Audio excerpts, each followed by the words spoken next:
అండి నేను ఈరోజు సెపరేట్ ఉప్పుతో వేస్తున్నాను. ఎలాగేస్తున్నానో చూడండి, చాలా బాగుంటుంది. ఇలా పిండేసుకొని అందులోకి ఉల్లిపాయలు, పచ్చిమిరపకాయలు కారం ఎక్కువ తిన్నవాడైతే ఎక్కువ వేసుకోవచ్చు, లేదంటే తగ్గించేసుకోవచ్చు. అల్లం, జీలకర్ర వేసుకోవాలి, కొంచెం ఆయిల్ కూడా వేసుకోవాలి. ఆయిల్ కొంచెం ఎక్కువ వేసుకుంటే పెద్దలట్టు చాలా బాగుంటుందండి. ఇప్పుడు దీని మీద అన్నీ వేసుకున్న కదా పచ్చిమిరపకాయ, జీలకర్ర, అల్లం వేసుకోవాలి.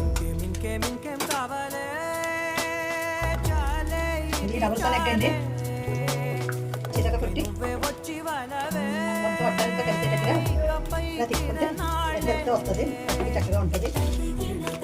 ఎగ్ వేసుకున్న తర్వాత కొంచెం కారం ఇలా చల్లుకోవాలండి,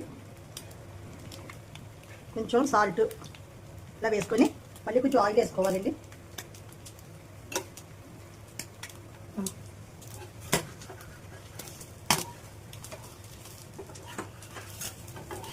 ఒకసారి ఇలా తిరిగేసుకోవాలండి, రెండు వైపులో కాలితే చాలా బాగుంటుంది.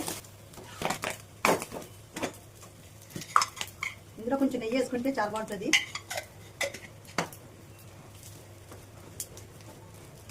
నెయ్యి అంతా కరిగిన తర్వాత తీసేసుకోవాలి. ఎగ్ దోశ రెడీ అండి.